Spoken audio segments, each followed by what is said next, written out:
Hi, folks. Welcome to Peace at Home Parenting. I'm Ruth Freeman, licensed clinical social worker and founder of Peace at Home Parenting Solutions. This is a live LinkedIn conversation, so we're hoping that you will send your questions in the chat or raise your hands. We very much want to hear from you.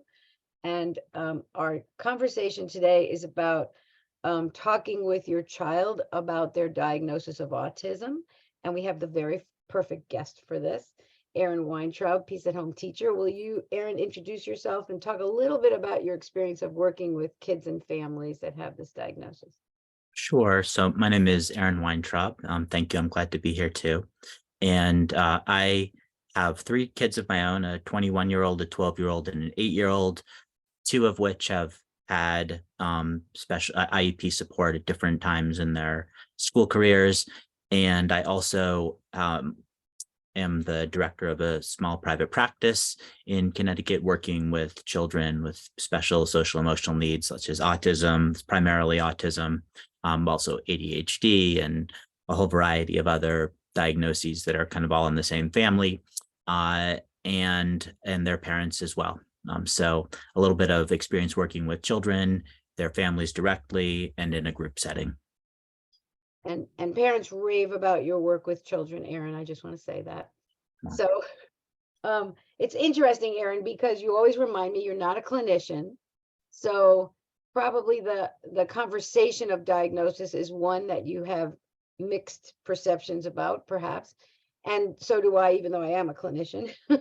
I think of diagnosis as sort of a shortcut that professionals use to describe a set of symptoms or certain kinds of ways of feeling, thinking, or behaving. And often they're associated as disorders. However, when parents of children with the diagnosis of autism thinking about talking to their kids, they don't necessarily want to start with the idea of a disorder. Mhm. And I also want to say that parents often seem very scared about any kind of label for their kids.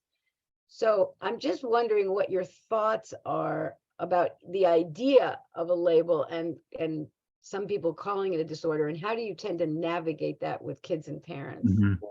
Yeah, well, the challenge with the diagnosis is that folks have enough understanding of what it means to take it seriously, but often not enough information about the diagnostic process and the history of diagnosis to understand to also take it with as a starting point to build on more information and support strategies rather than a final destination. A lot of parents get that diagnosis and then have this moment of feeling like, we've done it. We've gotten the diagnosis, not realizing that that's really just the start of the journey. And the rest of it is going to require a lot of self-directed research and learning on their part. And learning about their unique child's manifestation of whatever this diagnosis suggests, and the importance of observation and listening to the child, listening to their teachers and their coaches and their extended family, and it's really the start of a learning process, I guess. Yeah, and with autism, there's a lot of resources in place in terms of positive and alternative language that's been developed from within the autism Mm. community of parents and folks who are diagnosed as well. And we're reaching a point where kids who have been raised with that diagnosis and the deeper understanding that we have of it are now becoming adults and parents themselves and speaking up about the experiences that they've had with various treatment modalities, and really becoming a community of advocates in a very positive way. There's the development of the term neurodiversity to describe the set of behaviors and way of seeing the world that isn't built on a foundation of pathologizing or what was the word you were using a few moments ago? Describing it as disorder, right? So that's positive. There's a lot more inclusive language being used in schools, positive models being shown on television shows, um, and you sort of like that self-advocacy community has sort of reached a level of maturity to some degree when they start to develop their own language. And within the autism community, there's a lot of diversity in beliefs about it and treatment modalities, but there's a development lately of identity first language. So rather than the way that we were probably all taught of making sure to use person first language, so a person with autism or a person on the autism spectrum, there's pieces or segments of the community that prefer identity first language, so referring to themselves as autistics or autistic people. And that's not universal, but once you reach that level of conversation within the community itself, I think that demonstrates a maturity. Yeah, and influence too, influencing those of us not in the community, helping us to think about it. Um, so one of the articles that I read in preparation for our conversation said that when autistic people are not told about their diagnosis at all, they're more likely to become depressed, anxious, or have other negative mental health outcomes.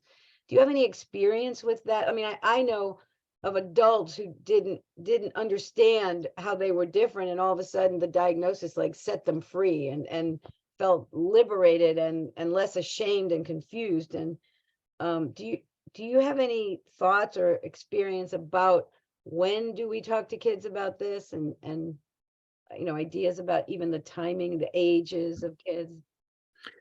Well, I mean, I there's the concept within the disabilities advocacy community of nothing about us without us, which is more of a social contract and about the way policies are developed. But I think that can equally be applied within a family as well. And so I'm not sure that there is an age at which it's okay or I'd recommend withholding information from a child about that would help them to understand themselves deeper, which is such an important foundational piece on which friendships are built and feelings of self-worth and self-esteem. So I think that it's not so much a question of when as a question of how, and understanding how to speak to your child about their diagnosis in a way that comes from a place of both being informed and open and curious to not transpose our own ideas of what that experience is like, but as a conversation starter with them in a developmentally appropriate way. And And, and and to echo what you said, almost universally, parents are anxious that their child, that the hearing a diagnosis will harm their sense of self-worth, and or at the same time, sort of this contradictory fear that they will use that as an excuse or justification for not reaching their potential. And those fears are almost universal. And what's also almost universal is that they don't bear out when parents talk to their children about it. Kids are almost always relieved in some way to hear that the way they've experienced themselves as different from many of their peers is normal, is shared by many other brilliant, interesting, vibrant people, and is valued in the workplace, in relationships in ways that it may not have been historically. yes, and you know, when we talk about attachment in families, we talk about feeling seen, safe, soothed, and secure. And so if when we're talking to our children about their unique ways of experiencing the world, we're helping to see them. Sometimes as parents, when we start to see some of these behaviors, we're trying to change those behaviors quickly because it makes us nervous because the kids are different. And those behaviors can also irritate other adults. So before we even understand the symptoms, we may be trying to quickly change them instead of understanding them. And what they need is to feel seen, safe, soothed, and secure, and That's learn to right. And, talk about and this. we don't see them by reading up on their diagnosis. Understanding a diagnosis is a way of starting to get a sense of the right questions to ask. And we see our children through our ears in some ways, right? We have to ask them the questions to understand, to get them to think deeply about and express their own experience. We don't know anything more about our children by understanding the diagnosis. We only understand what questions to ask in order to help them to understand themselves and build on the pathways that hopefully we've created through all of our other peace at home tactics and strategies to get them to share that with us as well. The And best we can hope for is to be taken along on that journey with them, not to pilot it. one of the things that I often recommend to parents about the tough conversations, well, first of all, kids give us openings because they'll sometimes say, and even young children will say, why am I different? Or why is that person mad at me? Or, they'll give you an opening. And I think it's important to begin to ask some questions. Like if someone says, why am I different? I think the parent's first job is to understand, what is the child thinking? What do they mean by that? So help me understand that. How do you see yourself as different from other people versus launching into the talk? It's like the sex talk, launching into the content. But, as you described, first it's listening to what they experience. And I I guess I I think one thing that I often recommend to parents about these tough talks is to use books and to sometimes just read about this together. There's one, actually, I'm going to ask Gabby, our tech support person, to put a few resources into the chat that I came across in exploring this topic. And for young children, one is called Ada Twist Scientist. And it's really just about a child who's very active in exploring the world like a scientist, but it's the beginning of a conversation about how different people's brains work. And I think that getting help with that is useful. Well, and also setting the table for that conversation starts when you talk about when you use inclusive language around anything, right? Like if you are talking about the annoying guy at work who always says the wrong things and speaks up and misses social cues, and you're joking about it or making fun, it doesn't matter what you say to your child about valuing inclusive neurodiversity, because you've already shown that piece to them. And so any conversation really needs to come along with inclusive language and conversations about all the other people we encounter in our lives too, the things we see on TV, the characters in movies and TV shows. So it's how we respond to differences in general. And we can talk about the difficulties of differences. I mean, I think we all have a reaction to differences we don't understand. One piece of this is the parents' readiness to talk about this topic with their kids. So I think that when a parent first gets almost any diagnosis, it's, as you described, both a relief, but it often can bring up sadness or disappointment and assumptions. Oh, my child is autistic. They're never going to have positive relationships, or they're never going to be able to achieve this or that. And sometimes that's just out of not knowing things. But I think it's really important for us to process with other grownups first, how we're feeling and learning a little bit before we start this conversation, so that we're coming at it from strengths versus grieving or misconceptions based on, assumptions. Yeah, I think so. And for me, that's more about processing your own emotions with it. I think the informational piece is best done alongside each other. Because going in knowing too much can be an obstacle, right? And so I think that the best thing that can come out of a conversation with that is, I don't know, let's ask, or let's look it up, or why don't you look it up, or let's ask Alexa. Sorry to everybody whose speakers I just triggered. If and sort of going through that process of discovery together, as well. So a parent who waits until they have all of the right information, they're never going to find the right time. And a parent who waits until they feel totally safe and secure themselves with that diagnosis is also missing the opportunity, because there's a good chance that their child is needing that contact during that time if they're struggling. There's also, besides books, there's also a lot of really good content out there. There's, Temple Grandin biopic. There's I feel like Parenthood or something is a show. No, maybe No, there's no, it's not Parenthood. Oh, it's fabulous. I love that. a show. Yeah, there's a show that on TV that I've never seen. And then there's Young Sheldon. There's lots of portrayals. The danger of those is that they portray, sort of they're almost like a diagnosis. The characters are created as an aggregate of the way we understand and popular understanding of what people who have that diagnosis may be like. So, it's a caution to your child may not be the next person who discovers, something about animals. They may do something else, right? So, things that are general, but they're for a child that is, it may feel like a lot to sit down with a book. Watching a show together and having conversations during can be another good way to do that.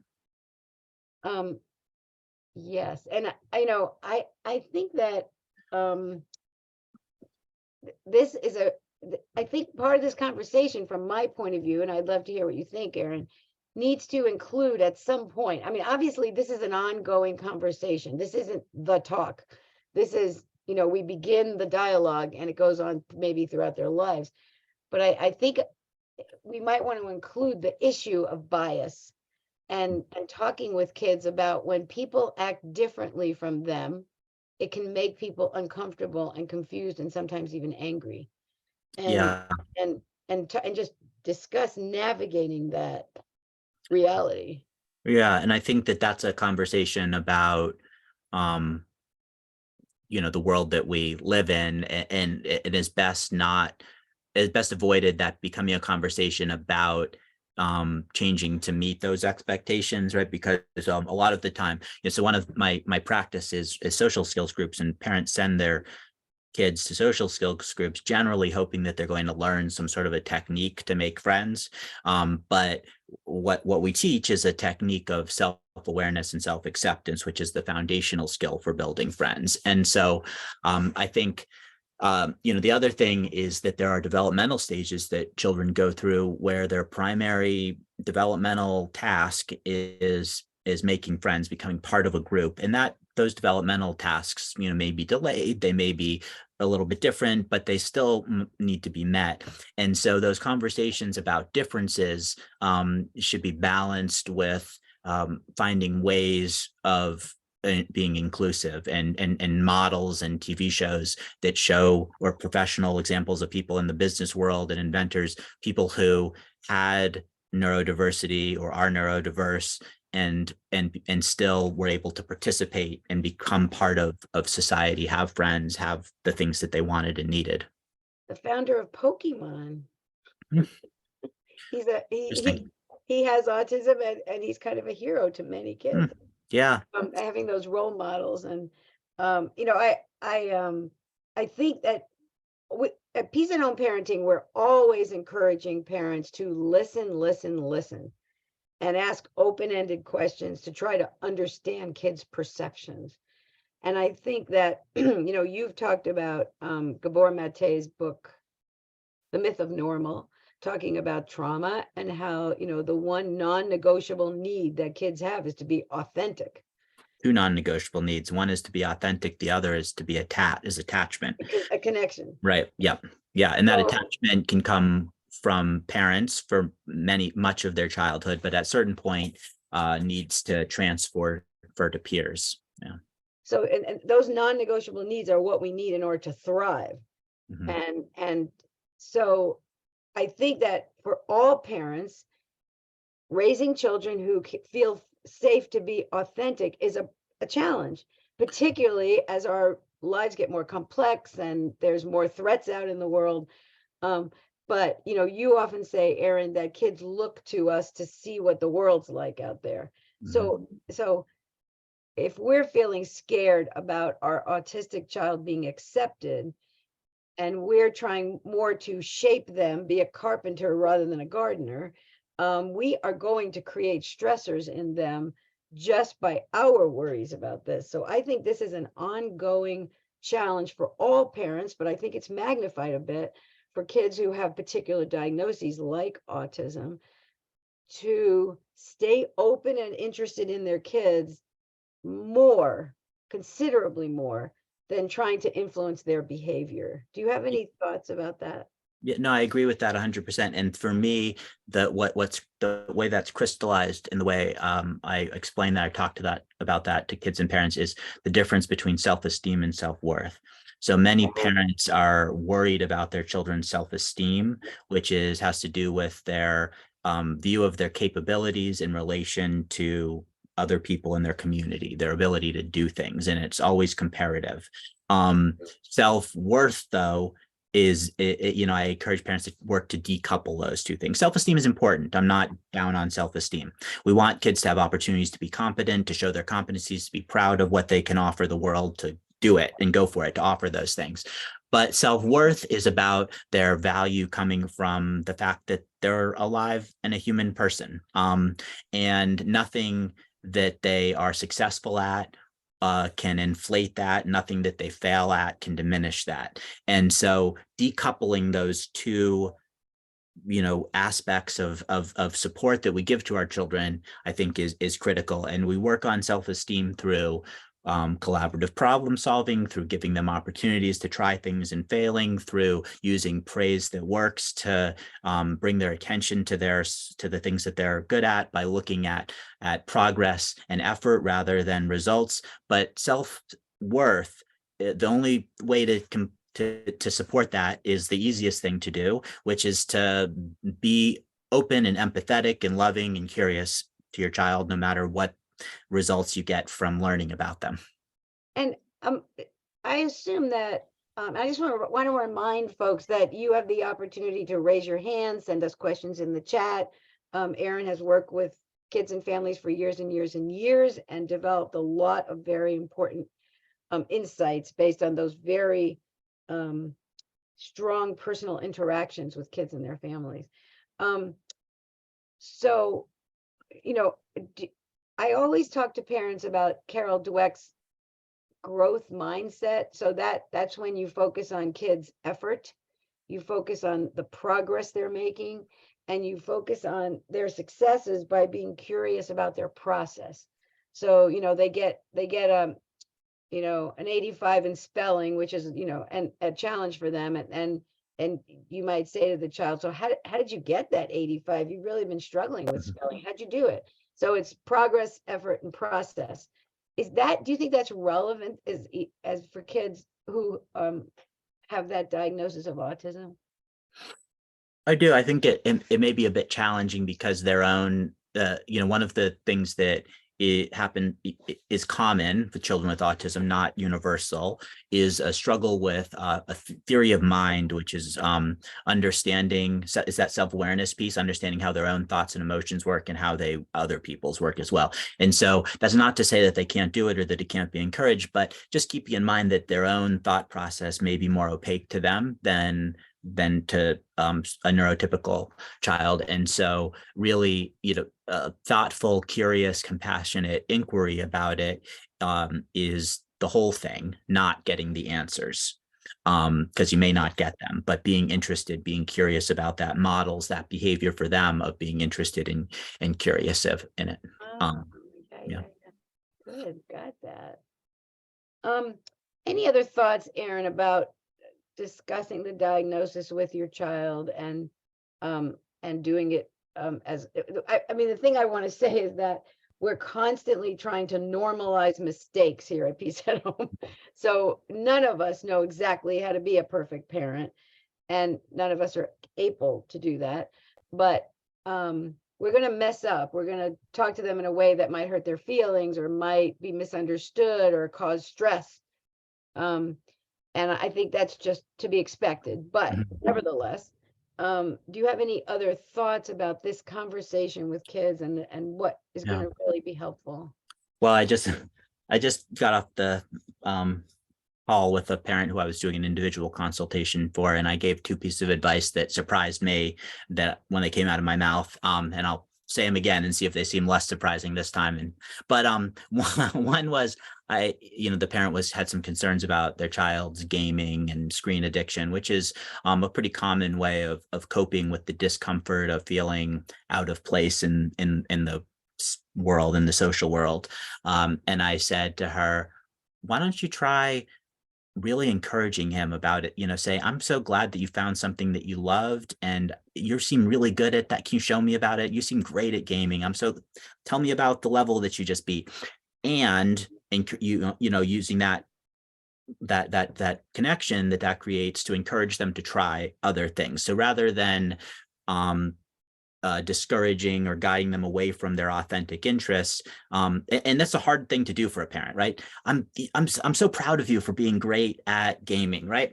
It's a hard thing to do, but it's a starting place. The other piece of sort of interesting advice I gave was to make a list of the things you can't fix rather than a list of the things you can. So make a list of the things that you cannot change, even though you wish you could.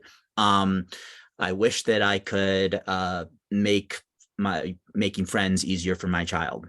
Okay, it's good to acknowledge that, because once we acknowledge it, then we can recognize and sort of see the futility of putting our energy into it. Make that whole list of the things you wish you could change if you had a magic wand, and then you can start to make a much smaller list of the things that you can affect change on, and then you can put your energy into productive, skillful ways of supporting your child rather than continuing to throw good energy after bad.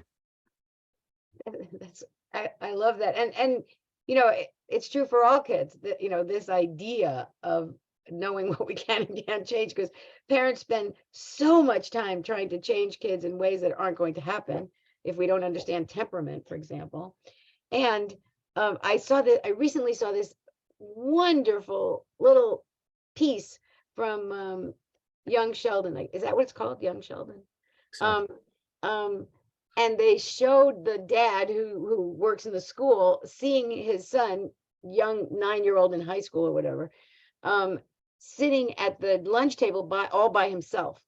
And the dad feels terrible, and he's really trying to figure out how to fix this.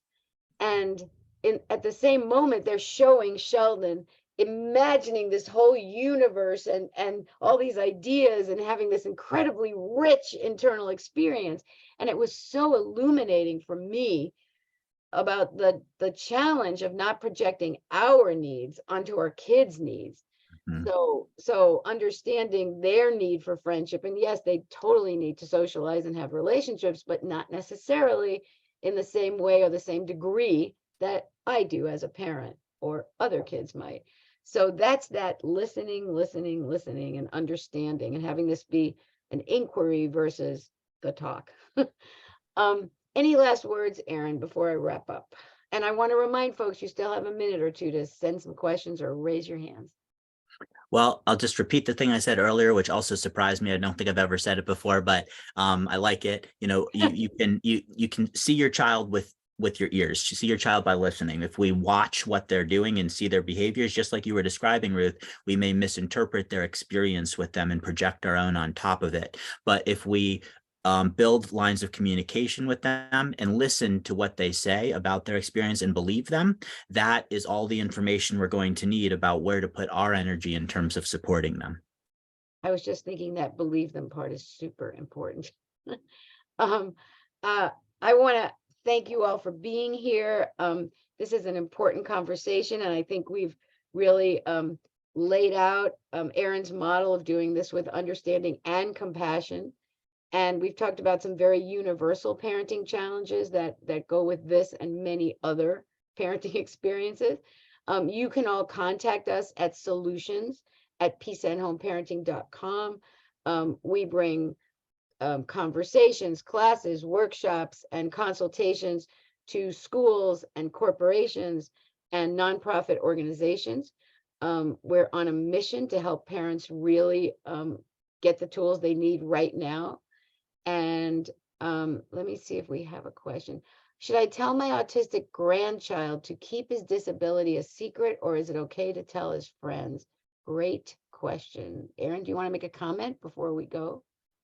I think that can be that's a pretty good universal parenting question. And I'd say that in general, not telling them to keep secrets is would be my advice. I think I want to honor that person's concern for their child's social and emotional safety and the way it's perceived by other people.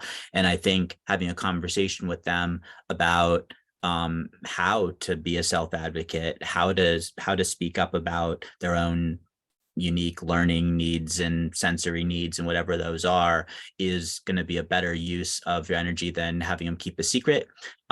Because that when they're able to talk about and understand themselves like that, that opens the doors for authenticity. And I think that, helping children understand that they can be in charge of when people are told. So they can decide who they want to tell and when they want to tell them, and they can learn from that. They might tell somebody and it turns out to be really helpful. They might tell somebody it turns out to be not so great. And we want to just be there for those experiences and let them be in charge of when and how and who is told. This is just a small example of this, but in one of the groups I run for young adults, a boy started a few months ago, and the first thing he said to me in the group when he came in is, when things get too noisy, it makes it hard for me to pay attention, and so I have these noise canceling headphones that I put on when things get tough, and I don't have music on, and I can still hear. It just makes the world easier for me to be in.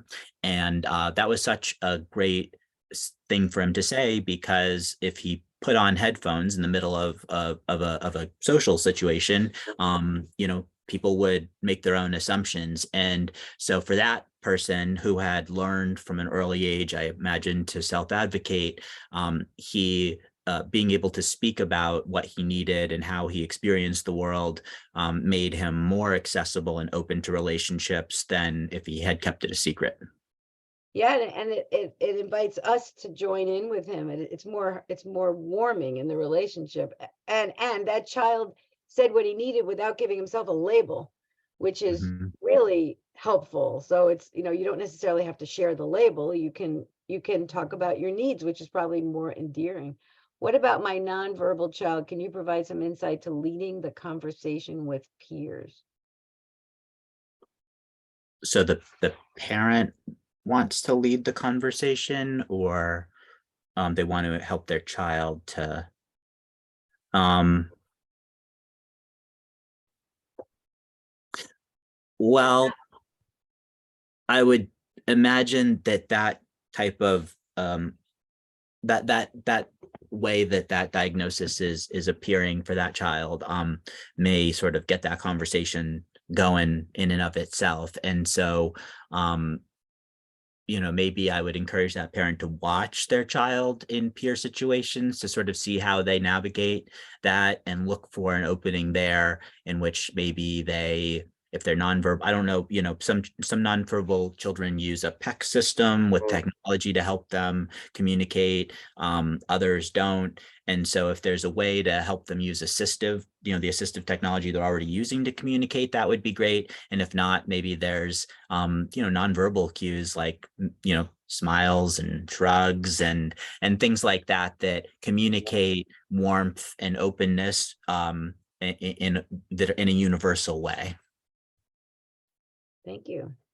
Well, thank you, everybody. We're Peace at Home Parenting. You can find us at peaceathomeparenting.com. Again, you can email us anytime at solutions@peaceathomeparenting.com. And our parent guides, who are parents just like you, will get you to just the right resources. You're very welcome. Thanks, Erin. Always wonderful to work with you. Thank you, Ruth.